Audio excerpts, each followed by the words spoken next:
Innal hamdalillah nahmaduhu wa nasta'inuhu wa nastaghfiruh wa na'udzu billahi min shururi anfusina wa min sayyiati a'malina. Man yahdihillahu fala mudilla lahu wa man yudlil fala hadiya lahu. Ashhadu an la ilaha illallah wahdahu la syarika lahu wa ashhadu anna Muhammadan 'abduhu wa rasuluh sallallahu alaihi wa ala alihi wa ashabihi wa tabi'in wa tabi'in wa man tabi'ahum bi ihsanin ila yaumiddin. Ya ayyuhalladzina amanu taqullaha haqqa tuqatih wa la tamutunna illa wa antum muslimun. Ya ayyuhan nasu taqu rabbakum alladzi khalaqakum min nafsin wahidah wa khalaqa minha zawjaha wa batha minhuma rijalan katsiran wa nisaa'a wattaqullaha alladzi tasaaluna bihi wal arham innallaha kana 'alaykum raqiba.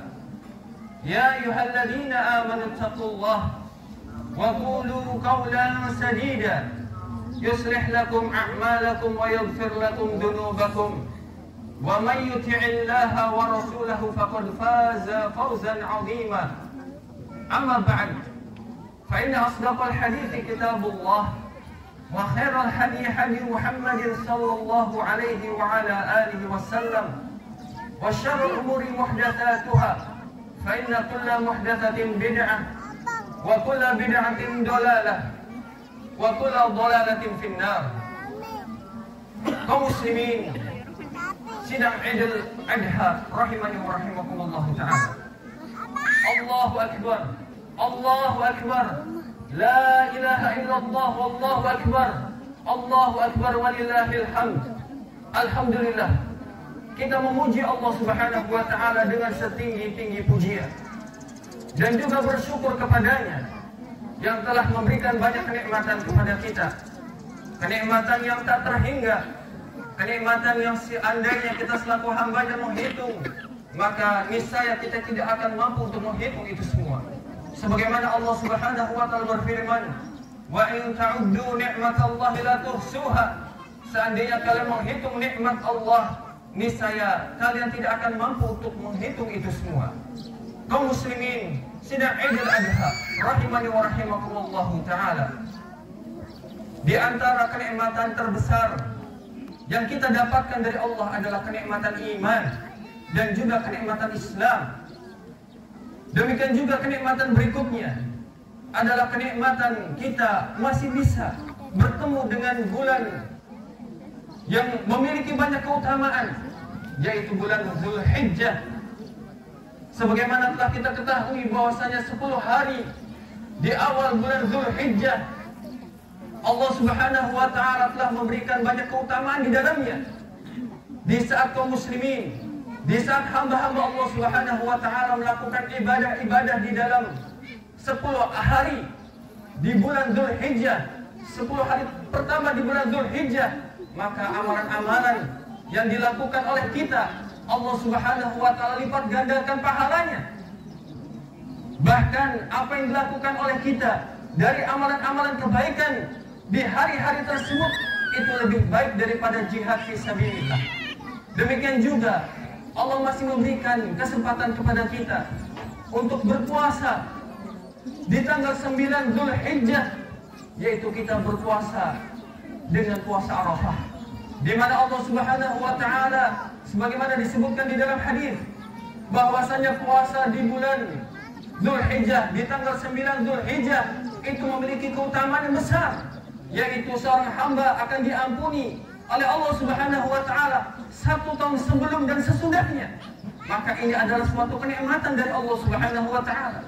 Demikian juga di hari ini, di hari di mana Allah Subhanahu wa ta'ala diagungkan, dibesarkan dengan takbir dan tahlil dan tahmid yang diucapkan oleh kaum muslimin di seluruh dunia ini, maka kaum muslimin rahimani wa rahimakumullah ta'ala, hendaknya kita banyak bersyukur kepada Allah Subhanahu wa ta'ala.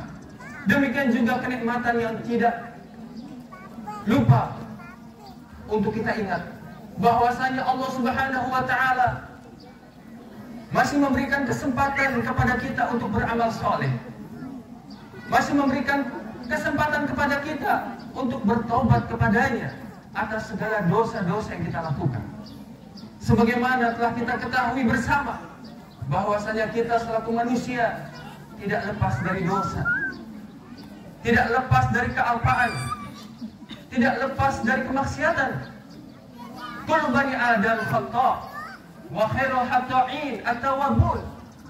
Kata Rasul alaihi salatu wassalam bahwasanya setiap bani Adam, setiap manusia itu adalah tempatnya kesalahan, banyak melakukan kesalahan. Tetapi sebaik-baik orang yang melakukan kesalahan dan dosa, sebaik-baik mereka adalah orang-orang yang bertaubat kepadanya. Kaum muslimin, sidang Idul Adha rahimani wa rahimakumullah taala. Allah Subhanahu wa taala memerintahkan kita selaku hambanya untuk bertobat kepadanya. Allah Subhanahu wa taala berfirman di dalam surat An-Nur ayat ke-31, "Tubu ilallahi jami'an ayyuhal mu'minun la'allakum tuflihun."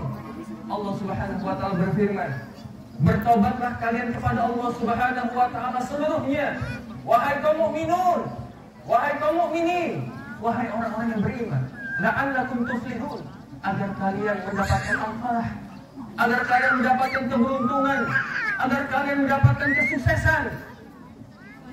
Manusia adalah makhluk yang lemah. Manusia adalah makhluk yang lemah, yang sangat mudah untuk digoda, dan mereka dalam keadaan selalu dan senantiasa dikelilingi oleh musuh-musuhnya. Musuh-musuh dari kalangan syaitan, syaitan dari kalangan jin maupun syaitan dari kalangan manusia. Syaitan tadi dalam keadaan membuat seakan-akan baik sesuatu yang jelek, dan membuat seakan-akan jelek sesuatu yang baik. Mereka senantiasa menggoda Bani Adam untuk melakukan kemungkaran, dosa-dosa, kealpaan. Mereka syaitan yang membisikkan pada kalbu-kalbu manusia agar mereka dalam keadaan lalai dari zikrullah, agar mereka jauh dari jalan Allah Subhanahu wa taala. Demikian juga ada musuh satu yang berada pada diri kita, yang tidak lepas dari diri kita dan cukup bahaya, yaitu hawa nafsu. Karena masing-masing kita memiliki hawa nafsu, disebutkan oleh Allah Subhanahu wa taala, "Innan nafsa la'ammaratun bis-su'." Bahwasanya hawa nafsu yang ada pada diri kita itu senantiasa mendorong kita untuk melakukan kejelekan. Oleh karenanya, musuh-musuh yang senantiasa menggoda kita, apakah itu datangnya dari syaitan, dari kalangan jin maupun manusia, demikian juga hawa nafsu yang ada pada diri kita, maka harus kita waspadai itu semua. Harus kita lawan itu semua dengan meminta pertolongan kepada Allah Subhanahu wa taala. Disebutkan oleh Syekh Al-Fauzan hafizahullah taala, untuk bisa menghadapi musuh-musuh tersebut, kita harus memiliki 3 hal. Yang pertama adalah taubatuhu ila rabbih, yaitu agar kita banyak-banyak istighfar dan taubat kepada Allah Subhanahu wa taala. Di saat kita berupaya untuk menjauhi dosa dan kemaksiatan, tetapi di saat kita kalah saat itu, maka di antara sifat seorang mukmin adalah dia akan bersegera beristighfar dan bertobat kepada Allah Subhanahu wa taala, meminta ampunannya atas segala dosa yang pernah dilakukannya, sujud di hadapannya, menangis di hadapannya di saat manusia tertidur, meminta ampunan kepada Allah Subhanahu wa taala. Dan yang kedua adalah al-isti'anatu bihi, meminta bantuan dan meminta pertolongan kepada Allah Subhanahu wa taala agar diberi kemenangan, agar diberi kekokohan dan kekuatan untuk bisa menghadapi musuh-musuh itu. Dengan berdoa kepada Allah Subhanahu wa taala, "Ya muqallibal qulub, tsabbit qalbi ala dinik." Wahai Zat yang membolak-balikan hati, kokohkan hatiku di atas agamamu. Wahai Allah Ar-Rahman Ar-Rahim, berilah kemantapan hati, kemantapan iman pada hatiku, agar aku dijauhkan dari dosa-dosa. Senantiasa doa kepada Allah Subhanahu wa Ta'ala. Ini adalah yang kedua. Dan yang ketiga adalah al-lahju bi dzikrihi. Kembali untuk mengingat Allah Subhanahu wa Ta'ala di setiap keadaannya. Selalu mengingat Allah Subhanahu wa Ta'ala, takut akan azabnya, berharap akan surganya, sehingga akhirnya terdorong dan termotivasi untuk melakukan amalan-amalan soleh, amalan-amalan kebaikan, dan juga dia akhirnya akan menjauhi dari dosa-dosa. Kaum muslimin rahimani wa rahimakumullah ta'ala, seseorang yang senantiasa ingat kepada Allah, zikir kepada Allah Subhanahu wa Ta'ala, maka niscaya syaitan akan lari darinya. Tetapi sebaliknya, di saat kita dalam keadaan lalai dari mengingat Allah Subhanahu wa Ta'ala, di saat kita lalai dari mengingat Allah, lalai dari ibadah dan ketaatan kepadanya, maka niscaya syaitan akan menjadi teman dekatnya. Allah Subhanahu wa Ta'ala berfirman, "Wa may ya'shu 'an dzikrir rahman nuqayyid lahu syaitanan fa huwa lahu qarin." Allah Subhanahu wa Ta'ala berfirman, siapa yang lalai dari mengingat Allah Subhanahu wa Ta'ala, maka Allah akan jadikan untuknya teman dekatnya syaitan. Allah akan jadikan teman dekatnya syaitan.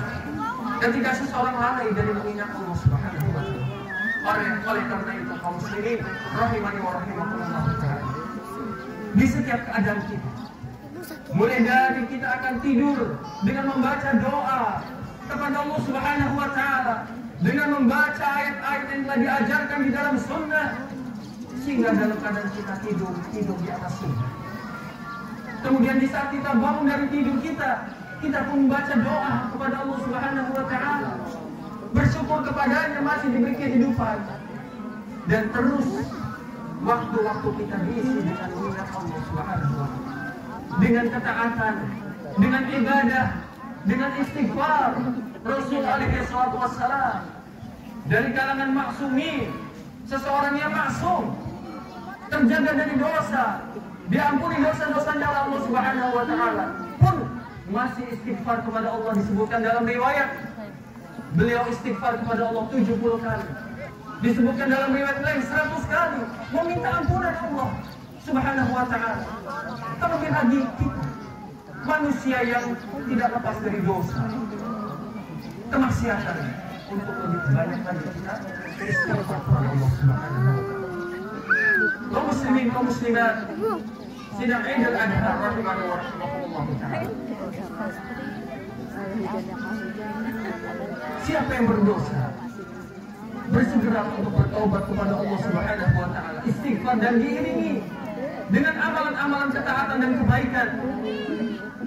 Allah Subhanahu wa Ta'ala berfirman, "Wa may ya'mal su'an aw yadhlim nafsahu thumma yastaghfirillah yajidillaha ghafurar rahim." Allah Subhanahu wa Ta'ala berfirman, siapa yang beramal jelek, siapa yang beramal dosa dan menzalimi dirinya dengan melakukan kezaliman, thumma yastaghfirillah, kemudian dia meminta ampunan kepada Allah Subhanahu wa Ta'ala, menangis di hadapannya, mengangkat kedua tangannya meminta ampunan kepada Allah Subhanahu wa Ta'ala atas dosa-dosa yang dikerjakannya, maka Allah Subhanahu wa Ta'ala menyatakan, yajidillaha ghafurur rahim, maka niscaya dia akan mendapati Allah Subhanahu wa Ta'ala Maha Pengampun lagi Maha Pengasih kepadanya. Yakni Allah Subhanahu wa Ta'ala akan memberikan ampunan kepadanya sebesar apapun dosa yang dilakukan oleh seorang hamba. Jangankan dosa kecil, jangankan dosa besar, dosa kekufuran sekalipun, dosa kesyirikan sekalipun, di saat seorang hamba dalam keadaan meminta ampunan kepada Allah Subhanahu wa Ta'ala dengan berislam dari kesyirikannya, dari kekufurannya, maka niscaya keislamannya menjadi tanda taubatnya. Allah akan menerima taubatnya, Allah akan menerima Islamnya. Allah Subhanahu wa Ta'ala berfirman, "Qul lil ladzina kafaru in yantahu yughfar lahum ma qad salaf." Katakanlah kepada orang-orang kafir itu, seandainya mereka menghentikan kekufurannya, seandainya mereka menghentikan kesyirikannya, maka akan diampuni mereka dengan apa yang telah lalu, dengan apa yang mereka kerjakan dan kesyirikan dan kekufuran. Ini adalah janji dari Allah Subhanahu wa taala. Di saat seorang hamba melakukan dosa kecil, besar, ataupun sekalipun dosa kekufuran, kesyirikan, sebesar apapun dosa seorang hamba, selama dia dalam keadaan bertobat dan istighfar kepada Allah, maka Allah akan memberikan ampunan kepadanya. Bisa seseorang nyawanya belum sampai ke kerongkongannya, atau di saat matahari sebelum terbit dari arah tenggelamnya, maka Allah akan memberikan taubat kepada seorang hamba. Sehingga janganlah kita berputus asa dan rahmat Allah Subhanahu wa taala. Optimis, berharap kepada Allah Subhanahu wa taala, Allah akan memberikan ampunan kepada kita. Jangan sampai ada ucapan dari kita, sungguh besar dosaku, aku sudah terlanjur dengan banyak dosa, sehingga tidak mungkin Allah akan memaafkan dan mengampuni. Jangan sampai ada ucapan seperti itu. Itu adalah ucapan dari syaitan. Itu adalah godaan syaitan, karena syaitan berupaya menjerumuskan manusia dari taubat kepada Allah Subhanahu wa taala. Aku qouli hadza astaghfirullahi wa lakum wa li jami'il muslimin istaghfiruhu innahu huwal ghafurur rahim.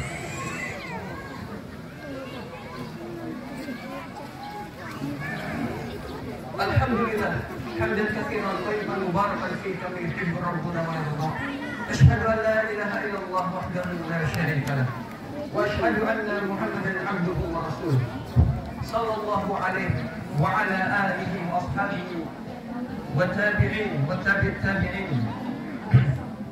kaum muslimin rahimani wa rahimakumullah taala.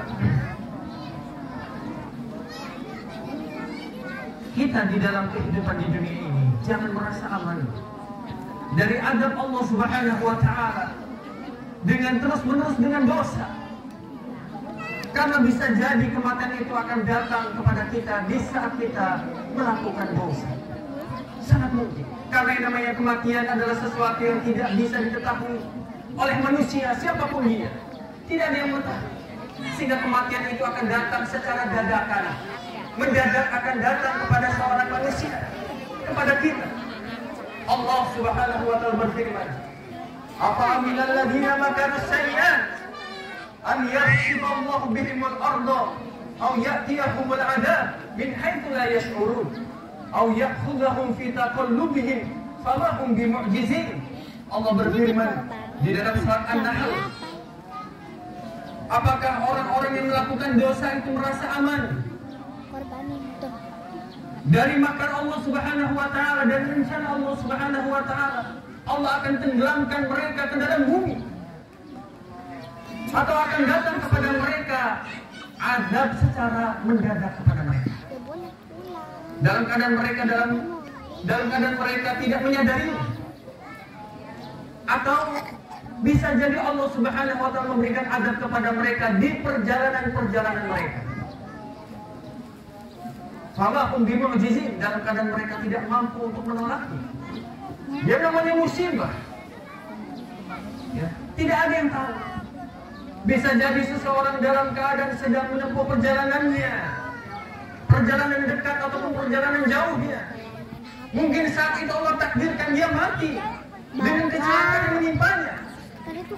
Atau mungkin saja dia dalam keadaan berjalan di permukaan bumi ini dalam keadaan sehat walafiat, tidak memiliki rasa sakit, tetapi tiba-tiba dia dalam keadaan mati. Apakah sangat banyak seseorang yang tidur di malam hari ternyata tidak bangun lagi di pagi hari? Apakah ada? Sangat banyak. Oleh karenanya, waktu-waktu yang ada diisi dengan ketaatan kepada Allah Subhanahu wa taala. Iringilah kehidupan kita dengan mendekatkan diri kepada Allah Subhanahu wa taala dengan zikrullah. Di saat kita berjalan, apakah bisa kita mengingat Allah dengan berzikir kepadanya? Sangat bisa. Subhanallah, subhanallah, subhanallah. Allahu akbar, Allahu akbar, Allahu akbar. Atau mungkin kita membaca Al-Quran, mushaf yang kita bawa, sambil di dalam perjalanan kita membaca ayat-ayat Allah Subhanahu wa taala. Atau kita mendengarkan kajian-kajian ilmiah, murattal Al-Quran. Sangat mungkin bisa kita kerjakan. Oleh karenanya, di saat sesibuk apapun kita di kehidupan dunia kita, maka iringilah dengan amalan kebaikan. iringilah dengan ketaatan-ketaatan, iringilah dengan taubat, dengan istighfar, dengan zikrullah, maka niscaya seseorang yang dalam keadaan taat kepada Allah Subhanahu wa taala, Allah Subhanahu wa taala tidak akan menyia-nyiakan amalan kebaikannya. Allah tidak akan menyia-nyiakan amalan kebaikan dan ketaatannya di saat seseorang ikhlas karena Allah Subhanahu wa taala, bukan karena riya. Ikhlas memurnikan kalbunya untuk Allah Subhanahu wa taala. Dia melakukan ibadah apapun, dia ikhlas karena Allah, mengharapkan keridhaan Allah, mengharapkan jannahnya. Maka di saat dia mati, maka mati baik. Mati dalam keadaan sedang mengingat Allah Subhanahu wa taala. Lisan yang mampu mengucapkan la ilaha illallah. Disebutkan oleh ulama, orang-orang yang diisi waktunya dengan dosa, matinya pun mati jelek. Disebutkan oleh ulama, seseorang yang kerjaannya diisi waktunya dengan kelalaian, dengan main catur, di saat akan matinya tidak bisa mengucapkan la ilaha illallah. Dia hanya bisa mengucapkan sekar. Karena waktunya dihabiskan untuk itu. Ketika akan matinya tidak bisa mengucapkan la ilaha illallah. Yang keluar dari lisannya adalah nyanyian-nyanyian. Nas'alullah assalamu wal afiyah. Oleh karenanya, kaum muslimin rahimani wa rahimakumullah, kalau kita ingin mati baik, maka isilah waktu-waktu kita dengan ketaatan-ketaatan kepada Allah Subhanahu wa taala. Diisi dengan kebaikan dan ketaatan. Jauhilah dosa-dosa semampu kita. Kerjakan amalan-amalan ketaatan semampu kita. Fattaqullaha mastata'tum. Bertakwalah kepada Allah semampu-mampu kalian, bukan semau kalian, semampu-mampu kalian. Berupaya dan berusaha berdoa kepada Allah Subhanahu wa taala agar diberi kekokohan, keistiqomahan di atas ketaatan kepadanya. Kaum muslimin rahimani wa rahimakumullah taala, semoga Allah Subhanahu wa taala memberikan keistiqomahan kepada kita di atas iman dan Islam sampai mati kita. Semoga Allah Subhanahu wa taala senantiasa memberikan hidayah dan petunjuknya kepada kita sampai mati kita. Rabbana atina fid dunya hasanah wa fil akhirati hasanah wa qina adzabannar. Wassallallahu ala nabiyyina wa ala alihi wa sahbihi ajma'in. Wassalamu alaikum warahmatullahi wabarakatuh.